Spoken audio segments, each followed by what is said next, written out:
Shut up and sit down.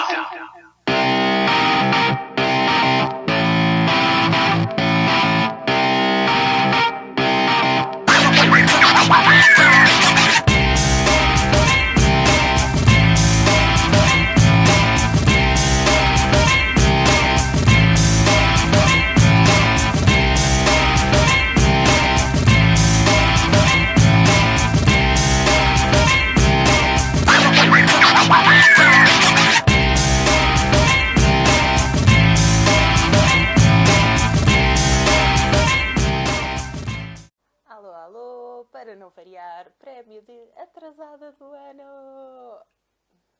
Explicação de hoje. Quem é que organiza um live e 3 minutos do live começar pensa, eu não sei onde tenho o livro do autor que vou conversar com. Portanto, fui olhar para as minhas estantes, não é? Fui ver em que pilha poderia estar. Na pilha do PT para PT. Não está aqui. Na estante de banda desenhada. Não faz sentido, não está aqui. Na estante dos livros em inglês. Não, também não está aqui. E depois lembrei-me. Espera aí, eu usei o livro para as estações literárias. Deve estar ao pé da pilha das estações literárias. E lá estava ele. Ao pé da pilha das estações literárias. Portanto, peço desculpa. Eu andei em busca do livro. Não que fosse muito importante, talvez, mas eu prefiro ter sempre a obra comigo, porque às vezes lembro-me de algum pormenor ou alguma coisa que quero mostrar. Então prefiro ter sempre a obra comigo. Entretanto, hoje vamos então falar do Lago, do Filipe. Eu acho que ele já anda por aqui, portanto, sem mais demora, já que eu já me atrasei, vou ver se eu consigo chamar. Obrigada a todos que estão a entrar no live e espero que se mantenham cá até ao fim, porque, como eu disse, vamos ter uma surpresazinha no fim. Alô? Alô? Alô? Estás-me a ouvir bem? Estou a ouvir muito bem. Desculpa o atraso, ok. não. Eu já estive a Faz explicar mal. que estava à procura do livro e depois, Pois. como eu tenho o projeto e estou a participar de uma maratona, eu assim, mas isto está onde? E depois é que me lembrei Pois. que eu usei o teu livro para as duas coisas. E eu pensei, achei-o. Uma coisa engraçada também, que acabou por não ser de propósito, hoje é o dia do autor português, portanto, acabou por Parabéns a nós. Parabéns a nós. acabou por ser um ótimo dia, porque Verdade. este projeto é mesmo para vocês e até para nós, para leitores, para começarmos a ler Claro. mais o que é. Portanto, calhou num ótimo dia e obrigado por estares disponível. Obrigado eu. Quem ainda não te conhece, queres falar um bocadinho sobre ti? Como é que te chamas? De onde é que és? Idades, Então, só pronto. se quiser. Então, eu sou o Filipe Santos, sou natural de Viseu, mas vivo em Leiria desde os 9 anos. Já tenho 30 anos, por isso já há alguns anos. Sou designer gráfico, mas no momento estou a trabalhar numa loja de veicolares e sou escritor. No meio dessas coisas todas sou escritor. Pronto. E no meio dessas coisas todas, como é que nasceu essa paixão pela arte da escrita? É assim, eu já antes de aprender a escrever, eu já gostava de inventar histórias. Quando brincava, inventava histórias na minha cabeça, eu gostava de viver no meu mundinho, porque eu também não era uma criança muito sociável, eu não brincava muito com outras crianças, eu brincava sozinha. Então eu, por norma, tinha a tendência já de criar histórias. Quando eu comecei a aprender a escrever e a ler, comecei a focar-me mais no ler e perceber. Depois, mais tarde, começou a nascer o bichinho de criar também. Sempre escrevi desde que me lembro, desde que eu aprendi a escrever, eu sempre escrevi pequenas coisas. Depois, tive sempre aquela fase da adolescência, em que escrevia muito fanfic, inventava umas histórias, uns romances, umas aventuras, mas nunca mostrava a ninguém, só mostrava à minha irmã, que ela também escrevia e escreve, na altura também, e ela partilhávamos um para o outro, trocávamos, fazíamos tipo uma espécie de... Meta-readers. Exatamente. Ela escrevia, mostrava-me, eu dizia se gostava ou não gostava. Eu escrevia, mostrava e ela dizia se não gostava ou se gostava. E pronto, depois no meio dessa brincadeira é assim, eu sempre tive um problema, desde que aprendi a escrever. Eu nunca acabei nada do que escrevia, tinha sempre um grande problema. Eu escrevia, mas ficava sempre a meio. Desistia porque não sentia que desanimava-me, não sentia que aquilo era grande não era grande coisa, então como não tinha nada que me prendesse à história, acabava por desistir. O Lago foi o primeiro trabalho escrito que eu me esforcei para acabar. Vá. Eu me foquei, disse, não, tenho que acabar isto e quero acabar isto. E já não sou uma criancinha, agora sou adulto e tenho que acabar isto, tenho que ter responsabilidade agora no livro. Quando tu dizes que sempre gostaste de ler, foi algo que começaste a gostar desde muito cedo ou apareceu só mais tarde na tua vida? É assim, as primeiras coisas que eu me lembro de ter lido eram os livros, pronto, aqueles livrinhos de coleção da Disney que a minha mãe comprava-me e eu lia muito esses livrinhos. Às vezes nem lia, só via as imagens, mas pronto, quando comecei a aprender a ler, comecei a ler. A imagem que inventava a história do filme. Exatamente. E basicamente o que eu fazia, basicamente o que eu comecei mais a ler era banda desenhada, muito X-Men, muito Marvel na sua amplitude, depois era mais pequenas coisas. Depois, mais tarde, quando comecei a ter.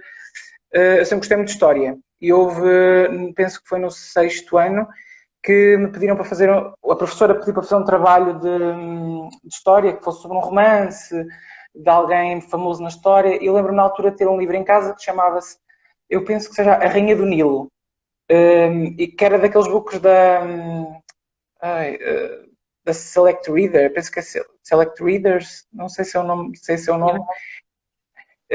que eram mas soa-me qualquer coisa desse género, assim. Sim, e o livrinho tinha várias compilações de livros, basicamente tinha uns certos de vários livros, e eu li eu li uma parcela dele que falava sobre uma rainha do Nilo que tinha uma grande paixão pelo arquiteto, mas não podia porque tinha que governar o Egito, né? E quando eu li aquilo mudou na minha cabeça. Eu disse, não, tenho que começar a ler mais porque eu até gostei. Li isto e gostei bastante. Depois daí passei para pequenas coisas, tipo Harry Potter, acho que a gente passou por essa fase, li Harry Potter, li o primeiro, ninguém passou, não passaste? Ah, pronto, ok, então ninguém passou ainda, nem toda a gente passou. Não, pronto, foi uma fase, podia ter sido. Pronto, passei nessa fase, li os livros todos, consumi os livros todos. Eu dizer que ainda não li Harry Potter estragou este live. Yay! Ok. Pronto. Estávamos a falar que passaste pela fase que muita gente passou e felizmente passou porque criou grandes leitores, que foi a fase do Harry Potter. E creio que também ajudou muito a nível de criatividade e a nível das pessoas se sentirem também um pouco especiais. Pelo menos foi isso que eu fui denotando quando comecei a conhecer pessoas que estavam mais dentro desse mundo, na altura. Sentia-se um pouco mais livres para falar de certas coisas que antes sentiam um bocadinho mais receio. Isto também uma mudança em ti por causa disso? Talvez. Eu acho que a minha grande fase da literatura foi quando eu comecei exatamente a ser o Harry Potter. Quando eu comecei a expandir de uma literatura infantil-juvenil para uma literatura mais adulta, digamos assim. Não sei se adulta é a palavra certa, mas uma literatura um bocadinho mais madura, não tão infantil-juvenil. E acho que foi o facto de depois ter a transição do Harry Potter, ter uma noção do mundo e entrar em outros mundos um bocadinho mais maduros, comecei a ter uma noção, até mais da minha própria escrita, comecei a ter uma noção que se calhar nem era aquela vertente que eu queria seguir, porque eu escrevi muita coisa, escrevi imensa coisa, muitas fantasias, lá está, por inspiração talvez até pelo Harry Potter, mas acabei por descobrir o meu caminho quando comecei, e o meu estilo, o meu caminho, quando comecei a fugir um bocadinho mais à vertente daquele tipo de literatura, eu acho que comecei a ficar mais focado noutro tipo de literatura porque eu tive uma fase em que lia muito Ítalo Calvino. Comecei a ler As Cidades Invisíveis, depois li Cidades Invisíveis, li Os Destinos Cruzados e achava aquilo um novo... Ele tem uma escrita muito metafórica, muito alegórica. Eu achava aquilo um novo mundo para mim. Aquilo para mim era o Harry Potter para adultos. Aquilo era para mim era muito diferente. Eu aconselho, acho que aquilo é uma escrita muito... É alegórica, metafórica e trata assuntos até bastante pertinentes. E foi nessa altura, quando comecei depois a explorar outros escritores, que eu comecei a focar mais neles. Pronto, a focar mais neles em uma escrita diferente, num tipo de escrita diferente. E talvez tenha sido isso que me fez também andar um bocadinho, não desistir de escrever o que estava a escrever e deixar a meio. tu conseguiste depois, mais tarde, quando realmente escreveste o Lago, conseguiste perceber o porquê de, na altura, desistires dos teus textos ou do que estavas a escrever? Conseguiste perceber se era receio, se era porque não tinhas paciência para voltar atrás e começar, se calhar, de novo certas partes, ou porque simplesmente não era mesmo aquele caminho e o facto de teres começado várias coisas levou-te depois ao caminho certo? Sim, o facto é que eu comecei também a pensar nisso e o facto é que o simples fator do livro não ser aquilo que eu sentia confiança em estar a escrever, pronto, não sentia confiança na história. E ela, mesmo que a minha irmã, lá está, a minha irmã lia e dizia que aquilo era ótimo e que devia ir, escreve até ao fim, é ótimo. Eu não achava, não sentia confiança naquilo. E depois porque eu achava que a história não tinha assim tanto de mim. Achava que a história tinha muito baseado naquilo que eu bebi e não naquilo que eu estava a dar. Então sentia que era demasiado não meu. Tinha 20% meu e o resto já era um bocadinho Acho que era muito influência. E não interiores que te estavam a levar a escrever aquilo. Exatamente. E depois também o facto de não haver uma rotina. Eu acho que também eu falei isso, aliás, falei isso na apresentação do livro e falei anteriormente e depois tenho vindo a falar que há pessoas que passam por este problema de não conseguirem escrever até ao fim ou de começarem a sentir um bocadinho de preguiça, um bocadinho de olharem para a história e não começarem a sentir-se um bocadinho inseguras. Eu comecei a criar rituais. O facto é que o ritual da preguiça, o hábito da preguiça, eu comecei a substituí-lo cada vez que escrevia, bebia chá. Bebia sempre chá quando escrevia. Nem que me obrigasse a beber chá. Eu fazia com que o meu cérebro, àquele momento, àquela hora, bebesse chá. Para quê? Para cada vez que eu bebesse chá, o cérebro puxava automaticamente para escrever. Ou sentia vontade, ou descia uma ideia, e quando descia a ideia, automaticamente eu ia escrevendo. Lá está, pronto. Isso é uma das táticas. Para ter táticas. Eu vejo muita gente que escreve que normalmente tem sempre uma bebida ou um snackzinho ao lado e eu acho que isso funciona às pessoas tipo não caírem naquela já não quero mais estar a fazer isto.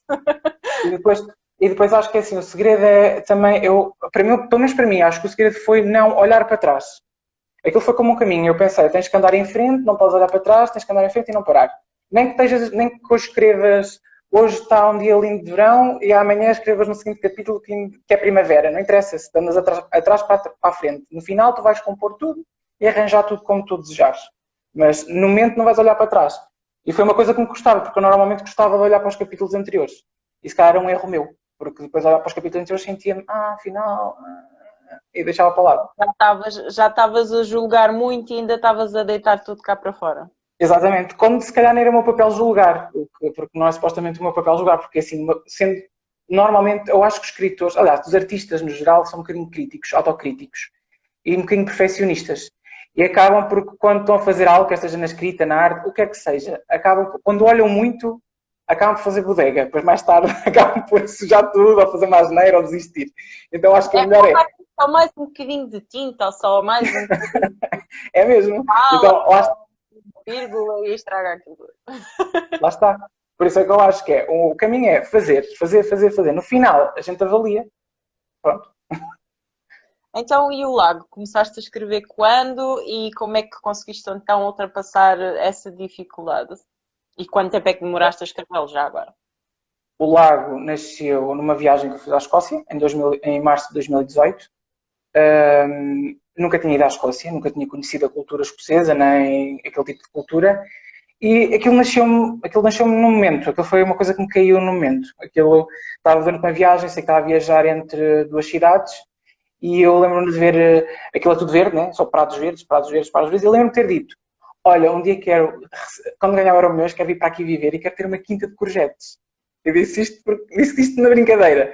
E quando disse aquilo, não sei, não sei se foi o ambiente, se foi aquilo que eu inventei na minha cabeça, eu comecei a idealizar logo que queria escrever algo que fosse mais sério, que não tivesse personagens com nome. Aquilo que eu logo, eu disse, não quero personagens com nome.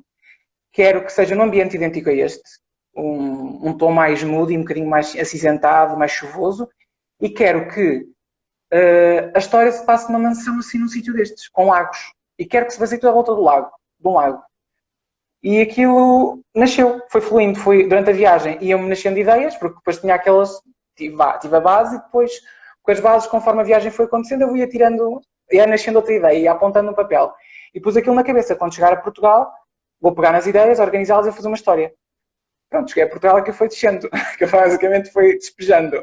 A história foi desenrolando na cabeça, sabia que queria que realmente o lago fosse uma história sobre o lago, sobre uma personagem que estava interligada com o lago, queria que as personagens não tivessem identidade, queria que fosse essa a grande característica do livro, queria que as personagens principais fossem incógnitas, queria que o tempo e o espaço também fossem incógnito, e queria que a história se envolvesse toda em volta do lago, e lá está. No início eu até pensei, bem, vem a parte mítica do lago, e foi um bocadinho baseada também na parte escocesa, porque eles têm muita mitologia, o folclore Sim, relacionado com a água e o lago. Do lago, água. Eu tive imensos sítios onde falava sobre isso, e tive a sorte, por acaso, de encontrar um lago que não havia ninguém, não era perto sequer de habitações, que era um lago que estava completamente ao selvagem, e tinha bastante cisnes. E aquilo desceu-me, eu disse, eu quero que o par romântico da personagem principal venha do lago. Quero que haja ali qualquer coisa interligada a um romance com a personagem principal e o lago. Uma coisa quase impossível, uma coisa quase misteriosa, uma coisa impossível, uma coisa que tenha ali um enlace na história. E aquilo foi nascendo. A história não era para ser como era, não era para ter um final como tinha, era para ser uma história com início, meio e fim. Final bastante conclusiva. No entanto, a meio da história, depois eu decidi que tinha que ter ali sem querer dar spoilers, mas queria que tivesse ali uma encruzilhada, um revirar. Vou só ler aqui um comentário da Jéssica que ela também escreve, e ela diz que agora não olha para trás e é escrever, e que se dá nas gralhas e inconsistências, depois mudamos e editamos. Porque ela diz que também sentia muito essa dificuldade do não ir atrás e depois ficar estagnado numa história. Então agora ela decide escrever, e eu chateio-a para escrever. Escreve, Jéssica. Eu acho que é um problema geral, porque acho que lá está, como estamos a escrever algo, a criar algo, somos muito autocríticos e acabamos por, quando olhamos para trás, acabamos por achar que está mal, ou que a história não tem lógica, ou que aquilo não é assim tão bonito, ou que se calhar comparado com fulano e tal não é assim tão bom, e acabamos por estar a avaliar e chegamos a um ponto que começamos a apagar. E eu acho que a borracha do computador é a pior coisa que existe, porque nós começamos a apagar até as coisas que são bastante essenciais. E eu acho que é melhor escrever tudo e no final é como eu disse isto, lá está, disse isto na apresentação do livro e é verdade. O livro, o original, não digo o livro editado, mas o original que nós escrevemos é como se fosse uma pedra em bruto. Nós no final depois lapidamos e transformamos num diamante. Não podemos estar à espera de estar a criar um diamante de raiz, porque um diamante de raiz não existe. Temos que esculpir bem a pedra, lapidar bem a pedra e depois ela vai ficar bonita. Agora temos que ter calma e paciência, que às vezes custa. É verdade. Uma coisa que entretanto tu falaste, ao início então tinhas uma estruturação, mas depois abandonaste-a, foi isso? Sim, eu tinha muitas regras no início. A ganhar vida por si só, ou sentiste que devias ir para outro caminho? Não, porque eu achei que a maneira correta era fazer um planeamento e fazer uma estrutura. Não é que esteja errado, porque acabei de escrever algo que estava estruturado, inclusive. Mas nesta história não se encaixava esse tipo de planeamento. Porquê? Porque eu sentia que a história corria muito melhor se eu escrevesse simplesmente. Porque eu no início fiz uma grelha. Eu fiz na minha cabeça que tenho que escrever todos os dias um capítulo, tenho que... até este capítulo tem que acontecer isto, até este capítulo tem que acontecer isto, até aquele capítulo tem que acontecer isto. E um capítulo tem que ter 4 páginas. É o que tinha posto na cabeça. E não era bem assim o que acontecia. O capítulo tem que ter as páginas que forem necessárias, podem ser 10, 20, 30, ou pode até só ser 2. Tem que ser o que eu quero contar no capítulo, ou seja, não estar a pôr informação desnecessária num capítulo quando posso ter 2. E não estar a obrigar a mim mesmo a escrever um capítulo por dia. Há dias em que eu escrevi, confesso, há dias em que depois quando eu comecei a desligar desse tipo de regras que eu impus na minha cabeça, havia dias que eu escrevia 3 capítulos, 4, 5, porque aquilo caía na minha cabeça e eu começava a escrever e lá está, a história fluía na minha cabeça. E havia outros dias em que eu não escrevia nada. Às vezes passava 3 dias e eu dizia, será que já sequei? A fonte secou toda, não há ideias. Mas lá está, depois dava um passeio, a fazer qualquer coisa e voltava a nascer uma ideia. Lá está, pronto. É uma questão... Lá está, resolve muito com umas situações, não resolve com outras. E acontece com pessoas se sentirem melhor com planeamentos e há pessoas que não se sentem assim tão bem com planeamentos. Eu, por acaso, nesse aspecto, não planeio tanto. Tento deixar fluir. Porque eu já sei que se eu obrigo, não sai. Deixa-me só ler aqui, ver se eu consigo. Sim, as estruturas. Então aqui diz, escrevi tudo e depois só editei e arranjar os pormenores. E a Jess está a dizer que as estruturas ajudam no início, mas que não planeia tudo. Deixa as Lá está. personagens no rumo. É assim, eu assim, concordo com ela. As estruturas ajudam porque até para percebermos as personagens. Eu até posso mostrar aqui uma situação. Também fazes tipo character sheets com informações. Pronto, eu normalmente tenho um caderninho que, para aquilo que eu escrevo, onde eu aponto ideias, calendários, onde eu ponho situações, calendários, quando necessito calendários, situações, imagens que me inspiram, faço um sketchboard. Para quê? Para perceber como é que é a personagem, para não cair na raia, por exemplo, no primeiro capítulo dizer que a personagem tem cabelo castanho e no terceiro capítulo dizer que é loira. Pronto, é mais por aí. E também para perceber a personalidade, porque eu faço... Às vezes pode acontecer. Pode acontecer. E perceber a Eu, personalidade... não serias o primeiro autor a chegar a um capítulo e ver uma diferença completamente diferente na personagem. Sim. Sim, eu acredito que sim. Sim, já apanhei em livros e tudo mais. Lá está, eu crio a estrutura para perceber como é que vai ser a história. Crio o espaço, as personagens e depois deixo correr a história, claro, com lógica. Eu vou apontando o que é que vou escrevendo, que é para perceber também, para não cair na raia de dizer que a personagem foi viajar e no capítulo seguinte nunca viajou. Mais por aí, para não perder. Pode ter viajado na cabeça dela, pode sempre inventar que viajou na cabeça dela. Sim. Ou que voltou e não avisou ninguém. Voltou e não avisou ninguém. Então, entre este primeiro draft, por assim dizer, e depois a tua revisão, já nem digo depois a revisão da editora, né? Procura disso, já falaremos. Mas entre o escreveres, reveres, fazeres esses teus apontamentos, criares as personagens, demoraste mais ou menos quanto tempo? Tens noção? 1 ano. 1 ano? 1 ano. Demorei 1 ano a escrever. Demorei a rever, confesso que demorei menos. Demorei para 2 meses a rever. Depois procurei editoras. Lembro-me que comecei a enviar em julho o original para várias editoras e em setembro de 2019 a Emporium mandou-me o mail a dizer que estava interessada. Depois, mais tarde, eles fizeram... Eles não mexeram na estrutura do que escrevi. Eles não mexeram nada na história, só mexeram... Trataram de alguns erros que tinha, em alguma parte da acentuação e de pontuação, etc. E só mexeram nessa parte, pronto. Não respeitaram na totalidade da história. Não houve assim mudança nenhuma. Okay. Mas normalmente demorou por volta de um ano. Não, 2 meses. 1 ano e pouco. Sim. Mesmo, sim. Em relação à autora à editora que neste caso escolheu ou acolheu, disseste que não mexeram muito na tua obra e isso é ótimo. Como é que foi todo o processo, por exemplo, da capa, que eu assim queria, achei fantástica? É super simples, mas para mim foi tipo, oh meu Deus, isto tem aqui qualquer coisa que eu preciso saber o que é que existe aqui. Que liberdade é que tiveste em relação à capa, em relação também ao próprio marcador que foi feito, em relação à ilustração que tu não tens atrás de ti hoje, não sei porquê. Está aqui. Está escondido, está aqui. Não, mas depois, quando chegarmos à ilustração, se não te der muito trabalho, eu quero só pedir-te para mostrares a cor, porque as pessoas não têm noção de quão bonita essa ilustração é. Mas como eu estava a dizer, como é que fizeste este trabalho todo com a editora? Que liberdade é que tiveste? Se foste tu que escolheste a capa, como é que querias a capa? Se foste tu que contactaste este artista? Uma menina. É uma rapariga.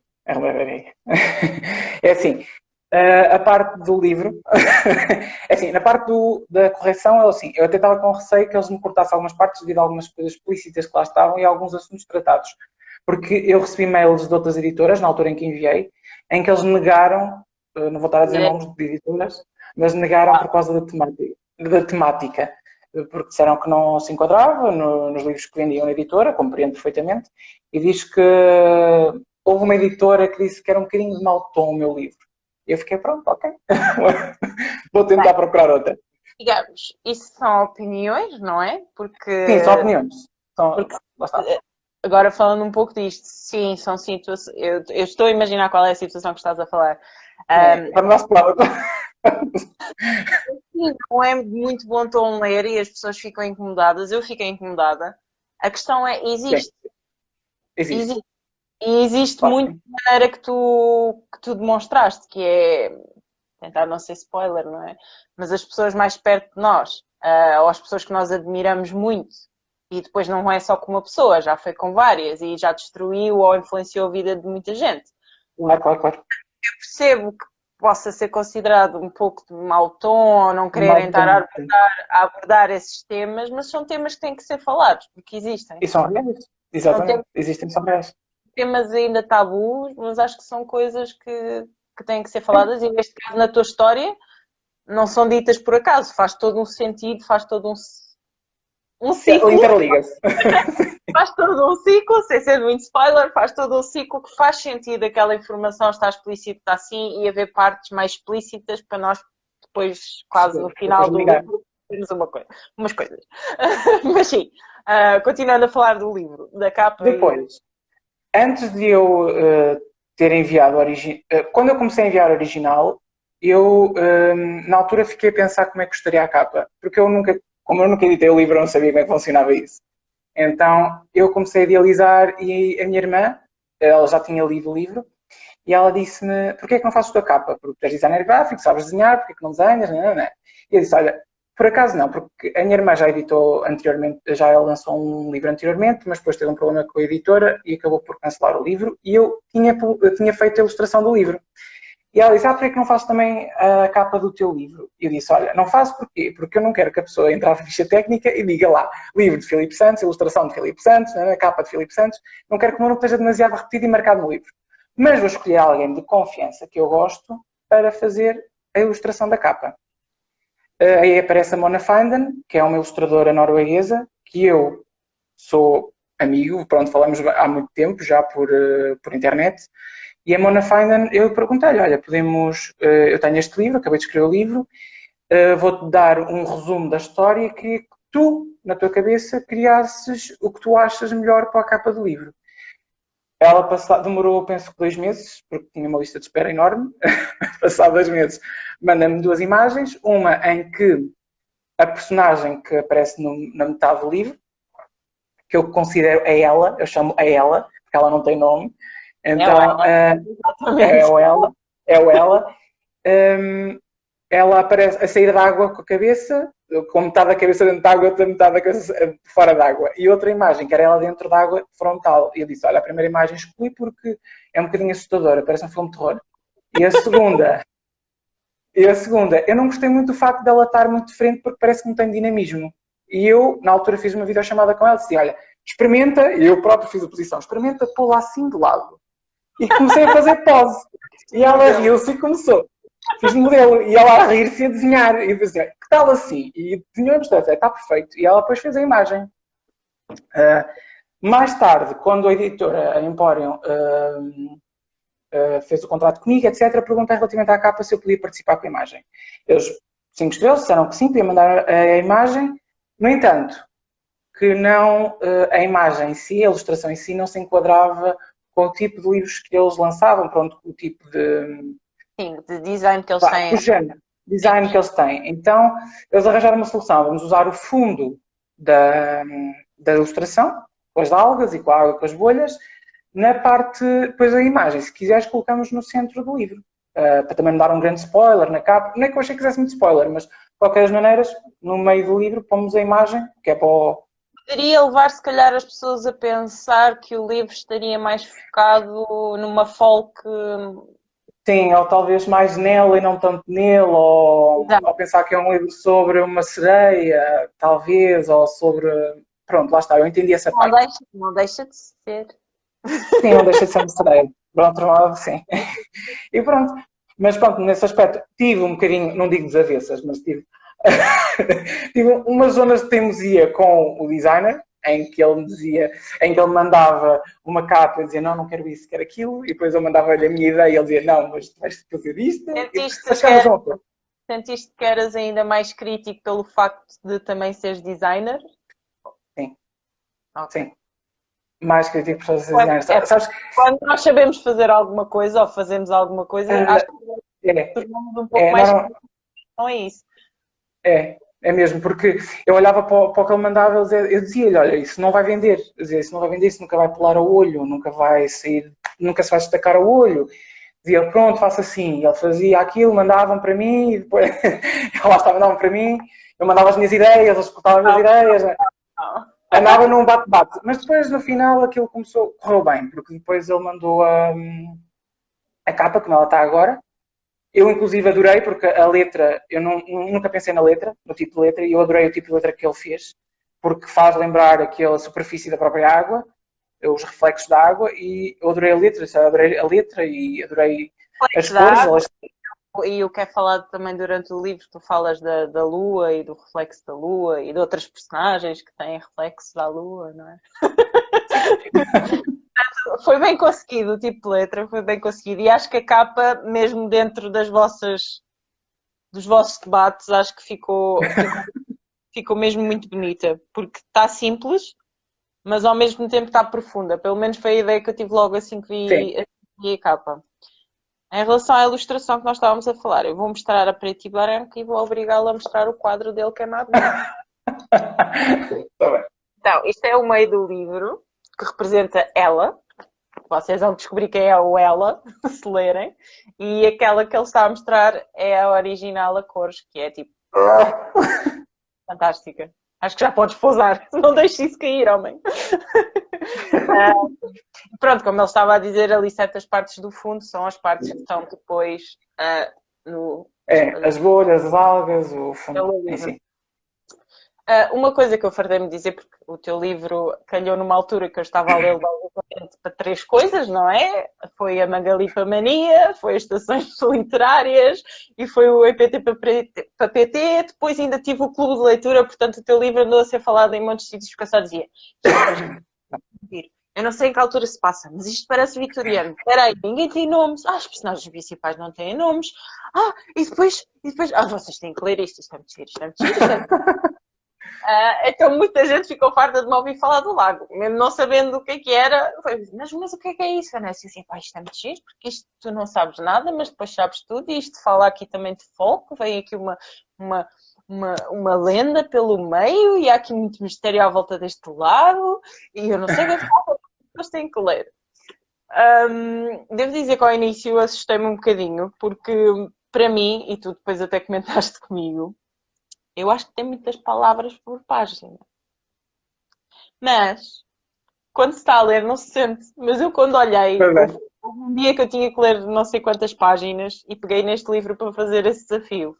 Quando eu li o livro, eu pensei, oh meu Deus, tanta palavra por página. O que é que eu vou fazer à minha vida? Mas não, lê-se muito bem. E a tua escrita, para mim, foi uma grande surpresa. E a história em si. Não sei se queres falar um bocadinho mais da história, do que é que envolve e não envolve, sem ser muito spoilers. Então é assim, este é complicado, porque a história lá está. Qualquer coisa que se diga pode ser spoiler. E já tenho aqui pessoas a dizer, sim, é feito, não parava de falar disto no clube do me convence a portanto, como podes ver, eu não estou a mentir. Eu, quando gosto de alguma coisa, eu realmente falo e não me calo. É tipo, mas eu já vos falei disto, isto é muito giro. Obrigado. Sem dar grandes spoilers, está um bocado... Tenho grandes spoilers. Então, o livro fala sobre uma personagem, um rapaz, que não se sente interiorizado, na sociedade. Lá está. Talvez remeta um bocadinho à sociedade vitoriana, como tu dizes, se calhar muito bem, porque lá está. Eu inspirei-me um bocadinho na Escócia. A Escócia tem muito esse aspecto vitoriano. Eu pensei por causa das roupas, da maneira como tu descreveste os edifícios, os campos, e eu pensei, pode não ser, mas remete um pouquinho... digamos que é um vitoriano paralelo, não vou estar a dar datas, mas sim, é inspirado no vitoriano. E a personagem principal, que eu não tem nome, que é o Will, Will, entre aspas, ele não se rapaz sente... e depois o senhor. É. Seguimos a história dele desde o início até ao fim. Ele não se sente enquadrado na sociedade, a mãe dele dá-se com um grupo de pessoas, ela é costureira, dá-se com um grupo de pessoas que não interessam, que têm conversas pequenas. O pai é médico, trabalha na grande cidade, que também não tem nome, a cidade é grande cidade. Ele acaba por então se refugiar no lago, que existe ao pé de casa, onde ele lê livros enquanto está com ele. Também gostei bastante, ele refugia-se muito nos livros e agora saltando um bocadinho mais para a frente, aquela frase que eu até usei na minha review, que é sempre me refugiei tanto nos livros que agora a minha vida virou ou vivo num, algo desse género, desculpa, não sei a quote. Não há mal. E isso também me puxou muito, porque o facto de ele fugir muitas vezes para o pé do lago, sempre com um livrinho embaixo do braço, do género, ok, este mundo não presta, eu vou refugiar-me no meu... Ele refugiava-se daquele mundo que poluía, porque ele não se sentia... Lá está, ele não conseguia brincar com as outras crianças porque ele não se sentia vontade de brincar, ele não era demasiado maduro para isso, mas não era tão maduro assim para ter as conversas, nem com as amigas... Maduro. Com as amigas da mãe, nem ter conversas com o pai, ele nem tinha uma grande ligação com o pai, e acaba por se refugiar com os livros da biblioteca do pai no cais do lago. E é lá que ele lê as histórias, mas ele não sabe que alguém o ouve, que afinal o lago não é assim tão inanimado como ele pensa. E acaba por depois aparecer mais personagens. Existem algumas personagens que são recorrentes, temos a Margaret, que é empregada da casa, que basicamente é governante, ela vive lá. A história dela é um bocadinho triste, porque ela foi abandonada. Se calhar vou dar aqui um bocadinho de spoiler, mas se calhar para aguçar um bocadinho a curiosidade, a Margaret foi abandonada pela pessoa que ela amava quando era jovem. Ela era uma mulher muito bonita da casta. Ela era pobre e o senhor que ela gostava era um senhor que era bancário. E o senhor bancário encontrou uma senhora mais rica e foi-se embora e deixou-a no altar, basicamente. Então a Margaret, infeliz, ficou governante da casa deles e acabou por se tornar um membro da família. Ou seja, ela vive em volta daquela família, de cuidar da família. E isso nota-se depois conforme o livro vai se desenvolvendo que a Margaret tem um papel quase como a vitalidade da casa. Ela põe a casa viva. Quando a Margaret deixa de existir, a casa parece que cai numa penumbra. Ok. Desculpem. Estou a spoilers.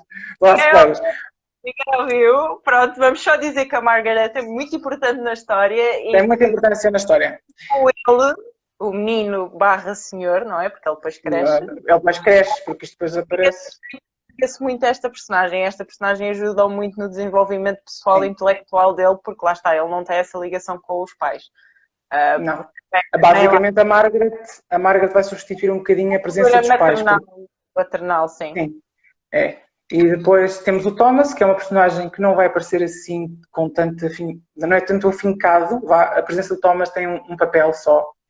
Ele é jardineiro, ele cuida do jardim e o papel dele é futuro. Basicamente ele vai aparecer mais para a frente, é um bocadinho infeliz, o papel que ele aparece mais focado, mas vai servir para mostrar uma parte que também fala muito no livro, que é como lidar com a morte. E como ver a morte e como viver com a morte, porque é isso que depois é uma das fases da personagem principal que ele tem que saber viver. Estou a tentar aqui dar a volta sem dizer. É difícil falar isto. É difícil. É muito difícil. Depois temos uma personagem que não é tão positiva assim, que é o Alphonse, que é um senhor, um amigo do pai, que é um senhor extremamente atraente, extremamente... eu diria que o... Também gosto. Ele é extremamente atraente, tem uma boa conversa, só que ele tem sempre cartas na manga. Ele não faz uma sem dar ponto. Ou seja, ele tem sempre uma segunda intenção, ele não se importa com os outros, ele não quer saber dos outros, ele quer saber só do umbigo dele. E temos depois o Félix, que é o futuro tutor, o professor da personagem principal, do ele barra senhor, e é uma personagem que vai se tornar um grande amigo dele também. E depois haverão mais personagens que vão aparecer no futuro. Gostei bastante, por acaso. E depois lá está a ligação que fazes a outra personagem e descobres coisas. Eu fiquei, Eles, no, eles, eles, no fundo, eles estão quase todos interligados. Depois eles vão se ligar com outras personagens. Misteriosamente acabam por se mostrar. eu por acaso fiquei surpresa, mas ao mesmo tempo não, porque houve uma altura que eu me apercebi logo de uma situação que eu pensei, eu já li isto, será que o autor se enganou e voltou a escrever a mesma coisa? Depois pensei, não, ele não se enganou, ele está a escrever uma história tão bem estruturada que ele não se enganou. E depois, quando ele diz assim, parece que já vi isto ou já vivi isto, eu assim, oh filho, eu já te disse isso tipo há 20 páginas atrás, tu não me ouviste. É verdade. Mas, no entanto, houve muita coisa que me surpreendeu, mas tu dás ali uns cheirinhos que se nós, lá está, tivermos imaginação e já estivermos habituados a ler e se fantasiarmos um bocado na história, porque a história ao início não tem muita fantasia, mas acaba por ter uns toques de fantasia, não é? E de fantástico. Se nós começarmos a ligar mais a esses pequenos toques que tu dás à realidade, não é? Acaba por ser uma realidade fantástica. Nós começamos a perceber, espera aí que o autor está aqui a dar-nos uma pistazinha que isto é mais que aquilo e que aquilo é mais que aquilo e que se calhar que esta coisa que apareceu é aquela e aquela voz... spoiler. Claro. Mas sim, com o futuro da obra tu consegues entender aquele passado que no início da obra tu não tens acesso ao passado, mas com o desenrolar da história tu começas a ter uma ligação ao passado. Então acabas por ter assim uma noção de como é que a história toda se desenvolve, através só da linha. Tu pensas que estás a ler uma linha, mas na realidade não estás a ler uma linha. Pronto, não. Chega. Não é linha nenhuma, mas é fantástico. Em relação a não ser linha, é fantástico. Tu disseste que querias basear a história ao redor de um lago e a história da Escócia ter-te inspirado bastante. Em relação aos lagos, há várias figuras e folcos que poderiam ter sido tratados, não é? Porque é que decidiste, vamos lhe chamar sereia, não é? E porquê aquele género de lenda que tu usaste? É mesmo uma lenda real? Isso por acaso não pesquisei. É mesmo uma lenda real? Inventaste? Transfiguraste um bocadinho a ideia das sereias? O que é que fizeste em relação a isso? Isso também nasceu na Escócia, porque na Escócia, quando se vai na estrada de Glasgow para Edimburgo, existe uma estátua gigante de metal de uma Kelpie. Ok. É metal, em estrutura de metal. Eu nunca fui à Escócia, adorava ir, mas ainda não fui. É um bom sítio para ir. Aquilo realmente nasce lá qualquer coisa. Tipo, parece que flora qualquer coisa, mas há lá uma estátua enorme de uma Kelpie e eu disse que queria me basear naquilo, mas não queria que tivesse, lá está, na história não podia pôr não teria muita lógica o cavalo com ele. Então eu decidi que o lago ia ter mais do que uma personificação em si. E eu não considero sereia, considero mais uma ninfa, digamos assim, uma ninfa, uma... Sim.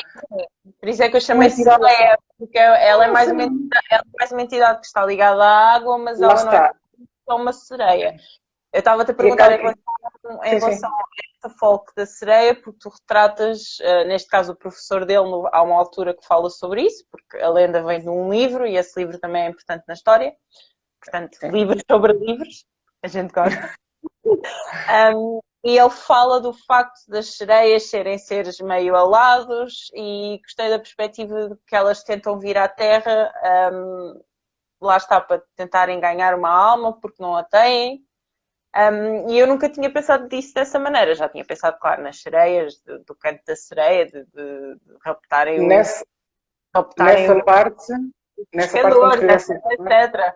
E serem bichos maus e feios em vez de serem bichos bonitos. As pessoas é que os viam bonitos porque estavam ali todos malucos da cabeça. Mas nunca tinha pensado nessa perspectiva que escreveste. E achei muito interessante. Sim, por acaso, eu quando incluí essa obra dentro da obra, eu fiz uma pesquisa exatamente sobre as sereias. Não foi sobre as ninfas. Eu sabia que não queria que fosse uma sereia. Não queria que fosse demasiado clichê, visto a situação daquela obra que eu coloco dentro da obra.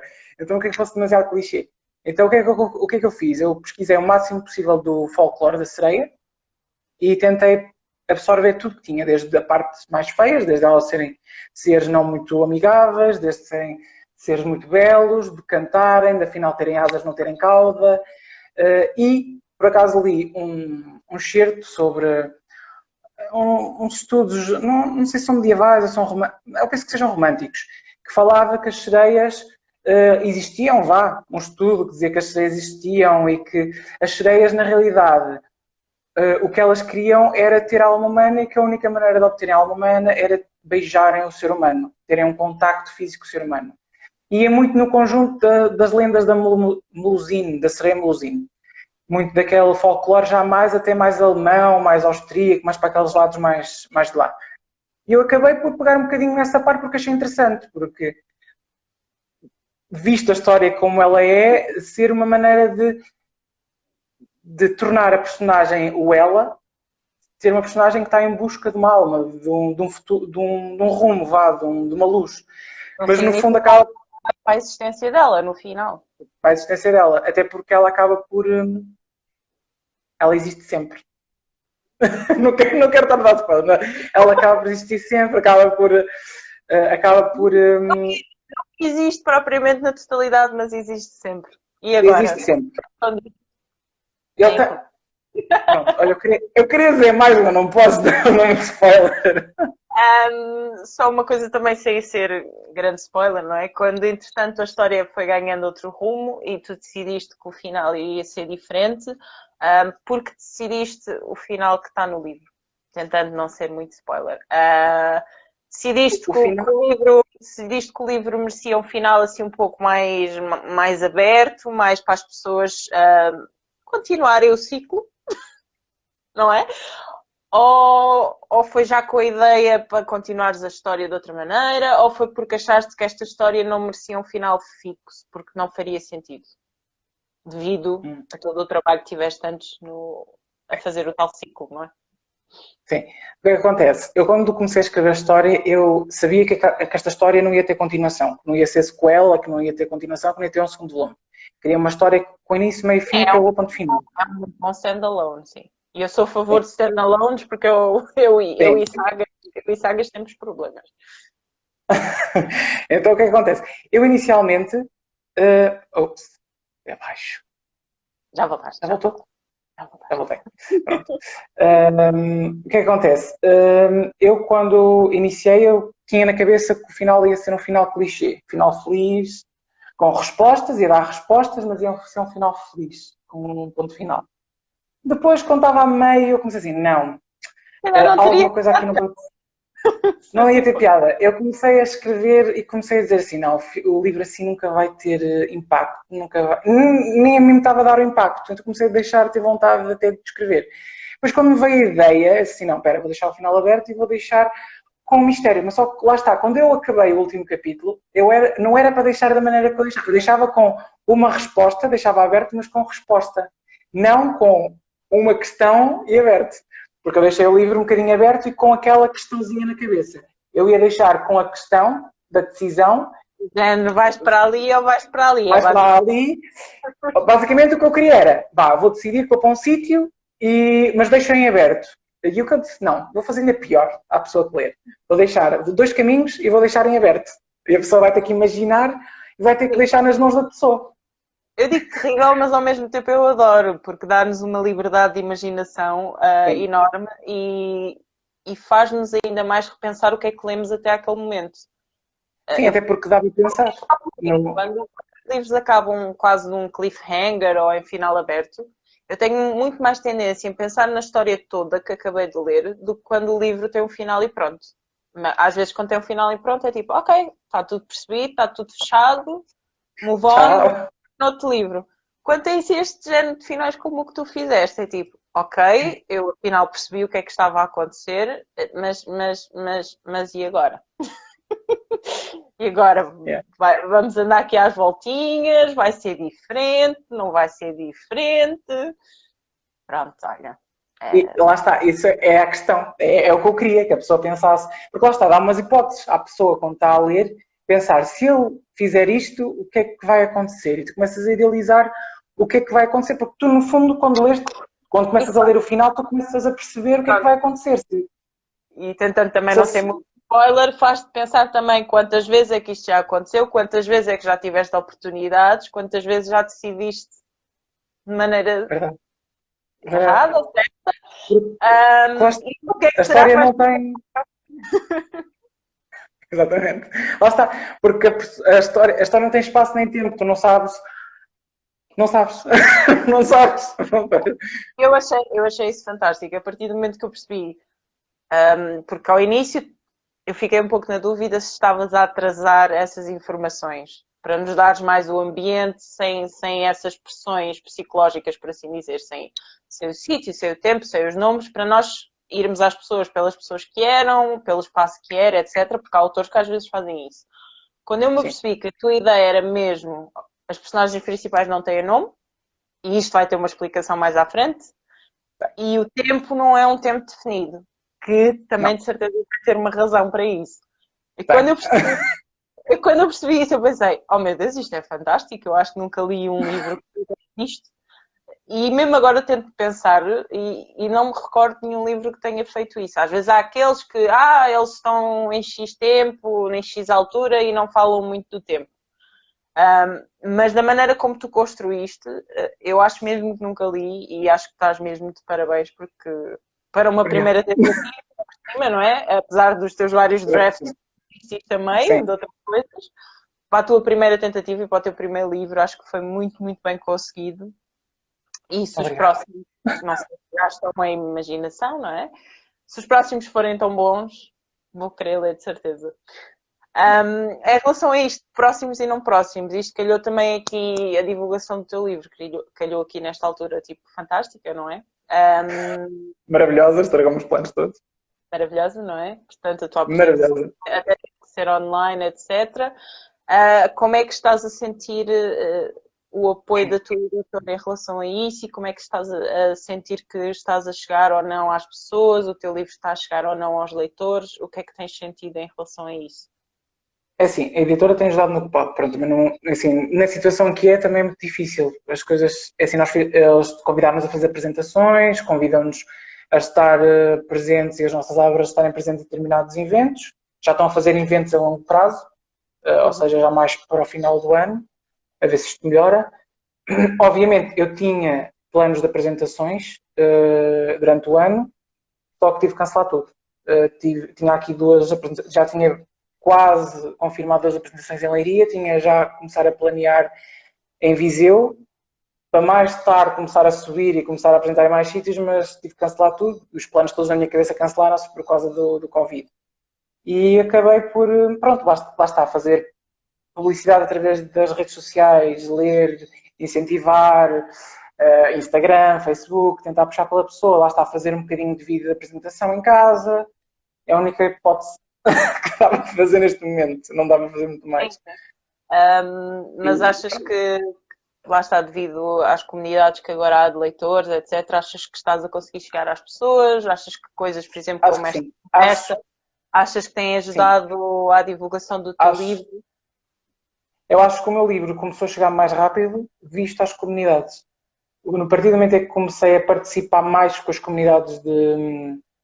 Não sei se os chamo de críticos, porque críticos é uma palavra um bocadinho pesada, mas de pessoas que leem, que gostam de fazer resenhas e gostam de dar uma crítica e gostam de transmitir a palavra, e que por acaso até fiquei fascinado porque eu, no início, quando lancei o livro, andei à procura de uma listagem de pessoas que porventura fizessem isso e eu, na internet não há informação. Se tu fores à procura no Google, procuras críticos de livros no Instagram, críticos de livros no YouTube, não há assim grande variedade. Existem uns 3, 4 nomes, mas não existe assim grande variedade. Mas quando comecei a conhecer aos poucos, começou a aparecer um mundo inteiro de pessoas que leem, que dão... Eu acredito que isso seja quase como quando estás à procura de autores portugueses, não é? Eu para este é a mesma coisa. projeto eu tive que escavar, eu tive que ir Lá está. a todas as redes sociais das editoras, tive que ir quase a fazer stalker, a comparar as fotos das editoras com os perfis de Instagram e com os perfis de Facebook. Será que este é o autor do livro? Porque não consigo ver nada sobre o livro no perfil da pessoa. Será que é esta pessoa? Será que não? Será que se eu mandar mensagem ele vai me dizer assim, mas eu nunca escrevi nada na vida, estás maluca, miúda? E eu acredito que ao contrário isto seja muito parecido, não é? Porque não é uma coisa propriamente que eu acho que se consiga achar no Google, tipo, melhor bookstagrammer para fazer parte do meu livro. Não sei, Se alguém já anda a pôr aí anúncios na internet a dizer uma review, contacte-me a mim.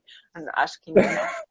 Ninguém põe isso, mas pronto. De qualquer das maneiras, eu acho que Portugal ainda sofre um bocadinho de um lapso a nível de, principalmente escrita. Eu acho que as pessoas desleixam-se um bocadinho na parte da escrita, porque as pessoas gostam muito.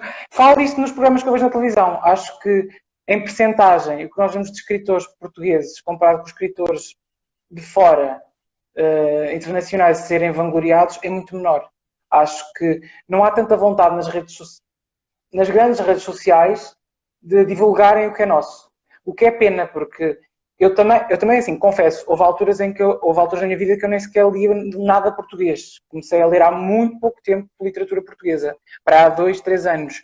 E comecei a perceber que, afinal, aquilo que se diz, que o que é nacional é bom, é verdade. Nós temos coisas muito boas. Tu também já passaste a Nós fase, temos- também lias pouco Pouco nacional, achava que nacional não tinha nada de mais. Eu pensava, é assim, é um facto.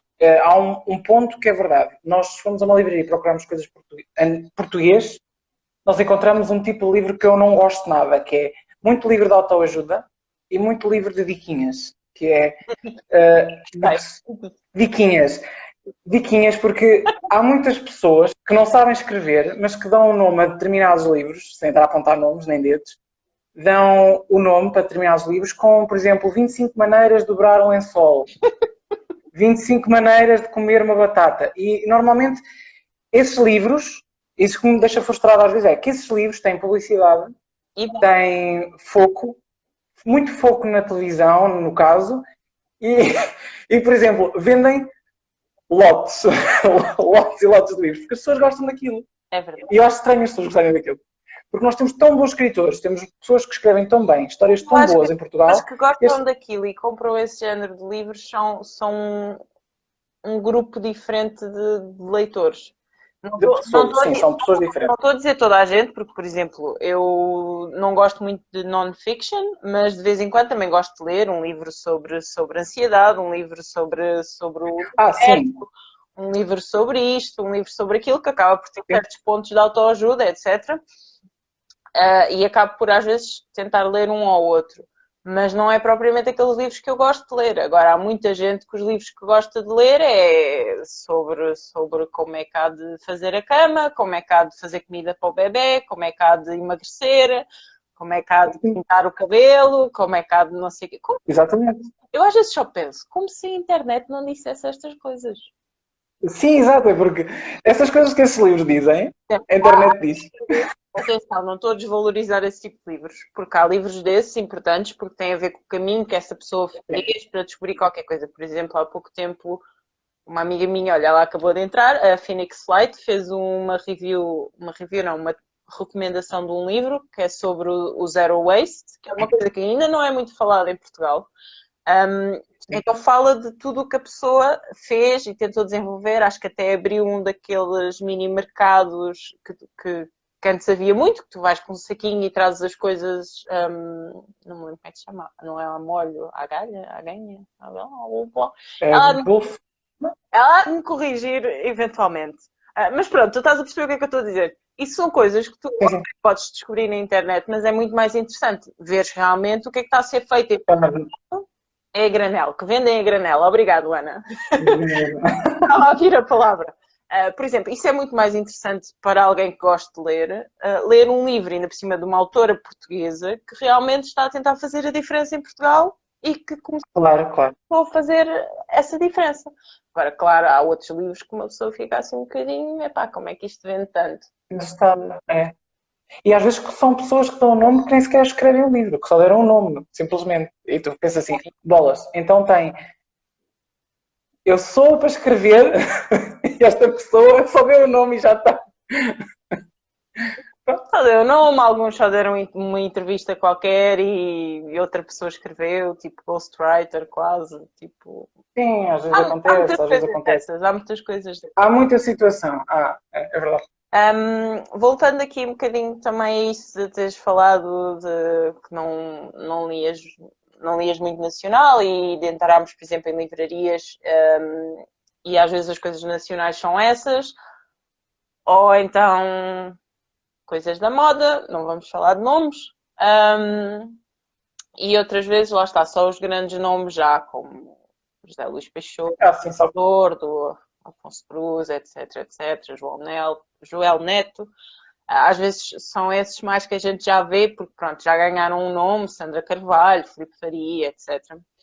Principalmente estes dois casos na fantasia em Portugal.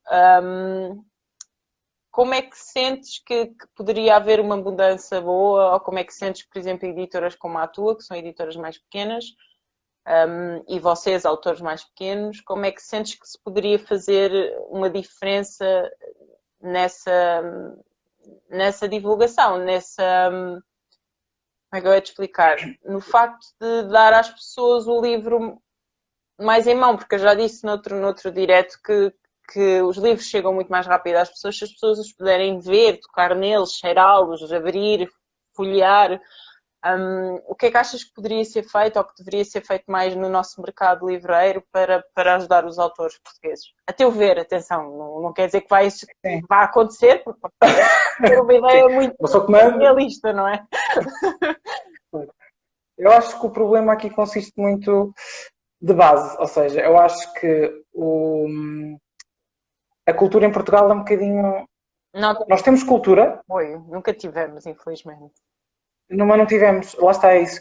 Nós temos cultura, nós não temos é quem nos agarra, quem nos levanta um bocadinho acima. Nós não temos pessoas que nos digam assim, olha, vamos apostar nisto porque nós realmente somos bons nisto. E nós não temos quem nos represente, não temos quem deu corpo à bala por nós. Esquecer.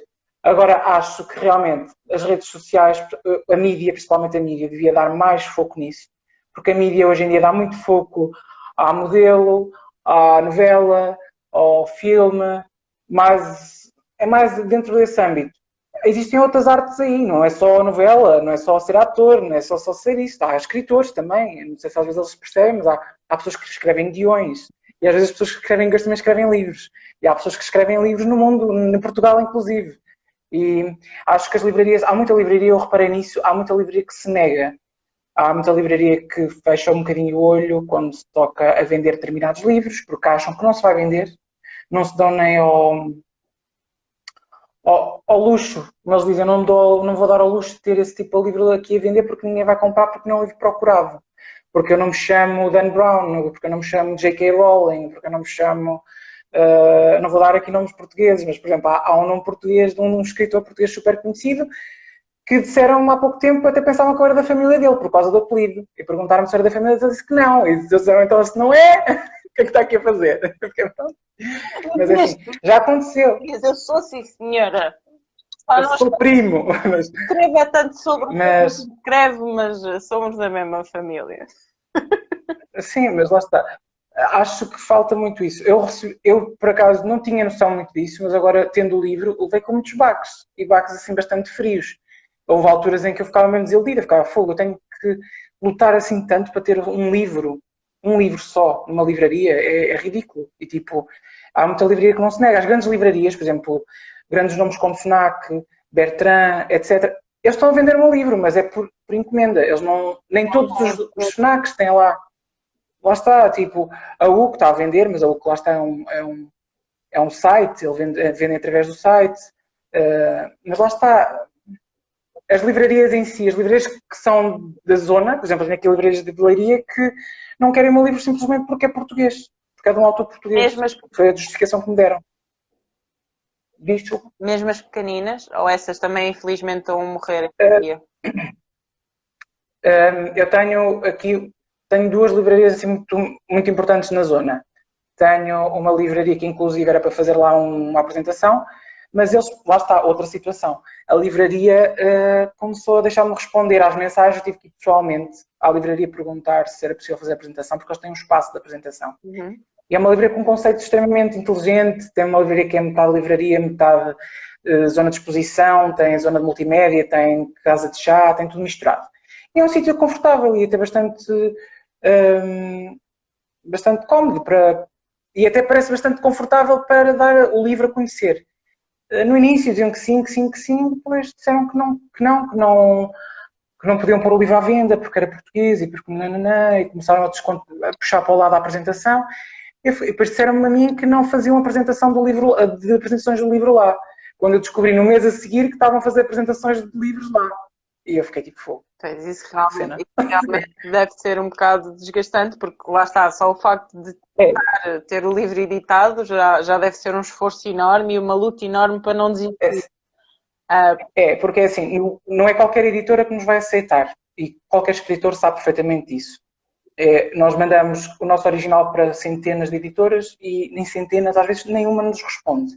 Eu tive a sorte que a Empório me respondeu, porque houve várias que me responderam, inclusive houve 2 que me responderam com respostas muito, muito cruéis, que eu até fiquei assim um bocadinho abananada, um bocadinho inseguro, e inclusive teve uma, a Porta Editora, que até me respondeu de uma maneira cordial e até me quis ajudar a encontrar uma editora. Foi mais cordial. Houve 2 editoras que foram bastante agressivas na maneira como falaram.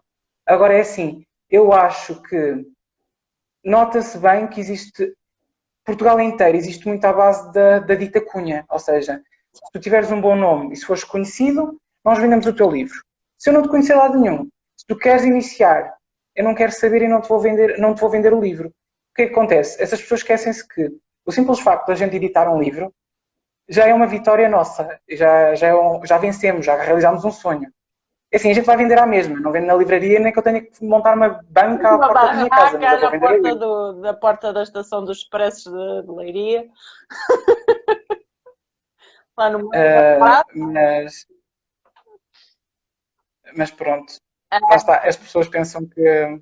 A Ana é de Leiria e a Jess também é de lá de perto, e a Ana estava a dizer, está meio a gozar, não é? Porque ela está a dizer que a Arquivo é das poucas livrarias em Leiria que faz apresentações. Vá-se lá perceber, não é? Não sou uma desmorta, sei. Mas é muito complicado e, sinceramente, agora eu já sabia um pouco, não é? Porque sempre me interessei um bocado com o que é que se passa por trás dos livros e das livrarias, etc. E porque tenho amigos livreiros e porque, entretanto, também fui fazendo certas parcerias com algumas editoras e fui-me apercebendo também o que é que se passava um bocado a nível de comunicação e a nível de lançamentos. E depois com este projeto também comecei a perceber a dificuldade de cada autor, inclusive também por qual das editoras foram lançados. E pronto, por acaso da Porto Editora não fico muito admirada deles terem tentado ajudar, até porque eles têm a Club Books, que é dedicada aos novos autores, portanto... E normalmente eles são dos mais cordiais a responder às pessoas, pelo menos eu falo por mim. Nunca tive grandes problemas com eles. Mas sim, há muitas editoras que eu acho que sejas conhecido ou não, eles acho que muitas vezes já nem querem saber, porque eles se calhar abrem vaga para ir para 2 manuscritos ao ano de autores portugueses e é se sequer os lerem. E eu continuo muito sem perceber o porquê, mas há de haver alguma razão logística ou qualquer coisa, porque eu acho que todos nós sabemos, principalmente autores novos, não é? O quanto custa investir num livro, lançar o livro, imprimir o livro, ter o livro à venda, etc, etc, etc, e que vocês não ficam ricos e muitas vezes não estão a ganhar nada porque pronto, lá está. É isso, as pessoas não entendem. As pessoas pensam, editou um livro, agora está rico. Vocês às vezes até têm que levar a coisa mais pela paixão e ignorar o dinheiro de todo e lá está, fazer parcerias, oferecer livros, falar do livro em algum sítio, vender o livro mais barato, etc, etc, para tentar chegar às pessoas. Ou seja, vocês às vezes têm que ir mesmo pela paixão e não pela ideia de vou ganhar dinheiro a escrever livros porque é uma coisa que eu gosto. Mas lá está, eu tenho falado com muitos de vocês e até hoje ainda não conseguimos descobrir como fazer diferente para haver livros portugueses em mais sítios, porque... Eu acho que tinha muito a ver com as livrarias começarem-se a focar em autores portugueses. Nós temos de ter orgulho que é nosso e nós devemos vender mais do que é nosso. Terem uma secção maior de autores portugueses. Façam metade de uma livraria só secção de autores portugueses. Não foquem tanto no exterior. Também é necessário. Nós temos muita literatura internacional que é boa. mas acho que nós temos muita coisa boa cá em Portugal para vender e não estamos a divulgar. E é pena. Sim, porque lá está, e depois há estigmas, não é? Há pessoas que não conhecem, por exemplo, a tua editora. Há pessoas que nunca ouviram falar da Emporium. Sim. Nunca falaram de Emporium. Quem é? Tem um Quem livro são? editado pela Emporium, o nome de um português que não conhecem de lado nenhum. Vão gastar 16 euros ou 14 ou whatever num livro. Se calhar não vão. Se calhar vão antes à secção de fantasia ou de romance histórico ou whatever, onde está lá um nome fantástico estrangeiro que foi finalmente traduzido por uma editora muito grande e que custa o mesmo preço. Exato. E que a pessoa se calhar já tem a informação toda em casa. Portanto, Exato. Mas é melhor para a pessoa. até nós já fizemos isso, possivelmente. Se calhar já olhámos para um livro Sim. e sabes, não sei quem é esta pessoa, parece meio interessante, mas vou comprar, depois não gosto. Mas isto também acontece com autores estrangeiros, atenção, às vezes a gente olha, acha que é muito bom e depois é uma boa caca. Yeah. Depois há estigmas com certas editoras e toda essa panóplia de coisas. Mas lá está, a editora ser má ou boa é uma coisa. Agora, o livro ser mau ou bom já é outra. É assim. Exato. Eu vejo isso pela minha irmã. A minha irmã, quando lançou o livro, lançou numa editora portuguesa que deu raia, deu problema. Porque a editora não funcionava muito bem, não tinha um funcionamento muito positivo. Mas o livro era bom, ele foi muito bem criticado na altura. Lá está, mas ela teve que dar baixa do livro porque não conseguia lidar com a editora, nem a editora com ela, andava ali numa disputa e acabaram por cancelar. Mas lá está, a editora, o trabalho da editora foi zero, mas o livro é bom. Mas lá está, há muita situação assim, há editoras que são uma porcaria e há livros que são ótimos dessa editora. O livro vem do escritor, não vem da editora. E é um estigma que as pessoas têm que tirar da cabeça. Mas lá está, as pessoas ficam com medo de chegar a esse livro ou de chegar a esse autor devido a isso. E depois o facto de não haver exposição sobre o livro, não haver pessoas que falarem dele, não haver assim, exatamente. do livro em si, principalmente com aquelas editoras que já tens um bocado de estigma e pensas, isto não costuma ser revista, isto costuma ter muitos erros ortográficos, isto não sei o quê. Yeah. Ficas um bocado, será que a pessoa escreveu bem e o livro... É sempre um estigma. Ou será que eu vou comprar um livro online, ele chega cá a casa e eu apetece-me mandá-lo para a fogueira, não é? Pois é isso.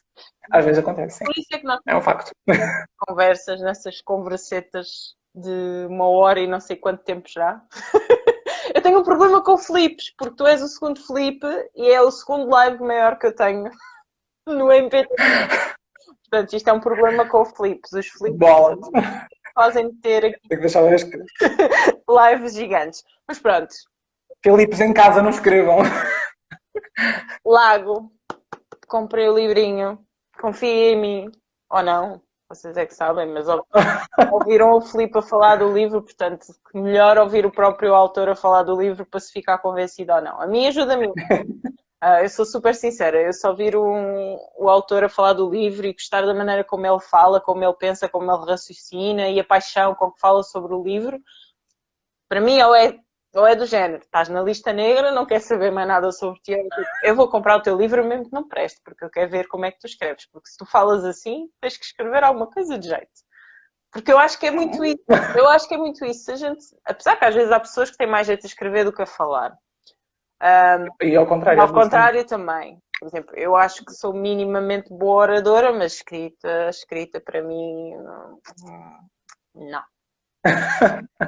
Não, prefiro deixar isso para as pessoas que sabem trabalhar com isso. Mas eu acho que ao mesmo tempo consegues tirar um bocadinho da essência da pessoa e é a ideia também destes lives, é as pessoas não terem medo de conhecer novas obras e o facto de conhecerem um bocadinho do autor ajudá-las a sentirem-se mais à vontade a experimentar as obras. Por isso agradeço-te imenso, tanto pelo exemplar tanto pelo este live, e não sei se agora queres dizer às pessoas qual é a surpresazinha que temos. Então a surpresa que temos é um giveaway de um exemplar da minha obra, Lago, que está aqui comigo, autografado, que vai estar no Instagram da FEI. Strange. Não, Por todos isso. os dias, pessoal, se querem o livrinho e ainda querem gastar dinheiro porque não há chichichica, que está tudo pobre por causa desta crise, Pronto, aproveitem. deste Vai. vírus, desta tudo, aproveitem. Ah, Em pois. princípio ainda vou pôr hoje o giveaway ativo, portanto vão receber o exemplarzinho e o bookmark, certo? Bookmark. Leva também o bookmark. O Filipe E autografado. O Filipe depois faz-vos uma dedicatória fofita, ou então manda-vos ir pescar, desde que não seja aquele lago, porque não aconselhava muito, apesar dele ser bonito. É bonito, mas é perigoso. Eu acho que se forem mulheres é na boa, se forem homens tenham cuidado. Conforme. Mesmo assim, mulheres tenham cuidado com cavalos. Conforme as intenções da pessoa e a personalidade da pessoa, porque o lago pode ter assim, o lago é água.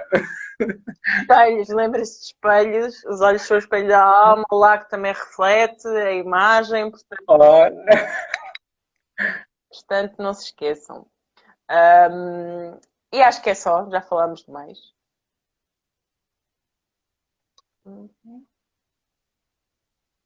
Fiquei corado quando mencionei o lago?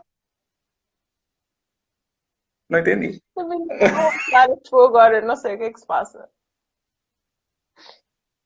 Porque se calhar ele teve lá na Escócia a olhar para o lago, mais os cisnezinhos, e se calhar também teve medo, por isso é que se lembrou. Por acaso um deles tentou-me atacar. A ver? Pensaste logo assim, um ser assim meio esbranquiçado que reflete o ar, não é um cisne, mas pode ser outra coisa qualquer. É verdade. Se pudesse um cisne, ia haver problemas com a história da DreamWorks, acho que é da DreamWorks, não é? Princesa Cisne, acho eu. Que quando a lua bate, ela... Sim. A DreamWorks transforma-se no cisne. Portanto, não podias usar o cisne. Ias ter problemas de... problemas. Ia ter problemas autoriais. É. A Clara está a dizer que arregalaste os olhos, tipo, quando eu disse que não vão ao lago. Podem ir ao lago ou ao livro. Sim, ao lago, fictivo. Ao lago do livro, sim. Ir ao lago do livro porque tem spoiler aí, nessa intenção. Tem spoiler. Olha, tem. E era um spoiler. Era um spoiler, claro. Eu já devias saber. Já devias saber que quando eu gosto dos livros, como aconteceu no teu live, eu torno-me um tanto ao quanto spoiler. Mas normalmente vocês ganham-me, porque a Clara ganhou-me com os quase spoilers e tu, Filipe, também. Portanto, vocês deram os spoilers que eu queria dar, mas não queria dar, portanto. Eu não consegui, pronto.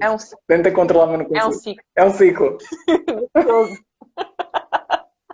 Bem, muito obrigado. Já são horas do pessoal cantar, que isto não são horas de estar aqui em lives ainda, que a gente acha que somos aqui muito famosos para estar aqui 1h30 a falar. Pessoas a adorarem-nos. Fantástico. Obrigada a toda a gente. Obrigado, Filipe. Entretanto, não se esqueçam de participar no giveawayzinho se estiverem interessados no livrinho. Eu acho que merece muito a vossa atenção. E quem sabe em breve traremos novidades quando isto levantar um bocadinho e haja encontros ou não, ou as pessoas possam se movimentar de um lado para o outro. Eu também costumo ir bastante vezes a Leiria, vou lá pedir casa para chorar com a minha livreira favorita. Portanto, quem sabe um dia a gente se encontra, ou numa feira do livro, ou num evento, ou em qualquer coisa assim qualquer. Isto é assim, os livros que vocês mandam enviar autografados, eu espero bem que vocês tenham noção que eu, quando vos vir, vocês vão autografar isto outra vez, porque eu quero um autógrafo mais presencial, não é? Se tiverem, mais presencial, ok. Se tiverem outro livro, eu compro o livro novo. Se ainda só tiverem este, eu quero outro autógrafo em cima do autógrafo com uma data nova. Pronto, eu tenho que fazer o meu... Outro livro só para o ano. Só para o ano agora. Mas já está em alguma coisa em andamento? Agora estás-me a dar spoilers, eu fiquei interessada, pera. Tenho um livro, um original acabado e tenho outro a meio. Muito bem. Então estás só mesmo à espera do desenvolvimento deste? Estou à espera. Exato. Eu aproveito a quarentena toda para escrever. Ok. Parece-me bem. E calhou bem. Mas também tens lido e já vi que andas a ler umas coisas que eu queria espreitar e confirmaste o que eu não queria saber, que é que aquilo é viciante. Sim, aquele manga é viciante. Eu Há uma coisa nos fiz uma. mangás que eu ponho o olho, eu penso, isto vai ser viciante. E eu já tinha posto o olho naquele mangá e já o tinha tido em wishlist e depois perdi-o e perdi o nome. E quando tu postaste a foto do unboxing, eu pensei, ai, eu voltei a descobrir o nome deste mangá. É viciante. Estou Ainda por cima, o primeiro. É melhor começar, se quiseres comprar, compra o primeiro e o segundo volume, porque o primeiro tu lês e ficas tipo a trepar paredes para ler o segundo, por isso. Ok, então é tipo Promise Neverland, que tu se tiveres só o primeiro para ler, tu não consegues, não ficas bem da cabeça. Não. Não. É basicamente isso. Tal e qual. Bem, então pessoal, por hoje é tudo. Tchau, tchau. Obrigado por nos aturarem. Participem no giveaway. Obrigado. Sigam o trabalho do Filipe se ainda não seguem. Sigam o trabalho também da ilustradora se ainda não seguem, porque ela faz coisas muito bonitas. E olha, be happy, be free e leiam. Então, queres dizer mais alguma coisa? Não, quero agradecer a todos que leram e que participaram hoje e convido-vos a ler Lago e a participarem no giveaway para ganharem Lago. Para ganharem o lago, mas cuidado com o lago. Para ganharem Lago. O lago é lixado. Tchau, tchau, Filipe. Muito obrigada. Até amanhã.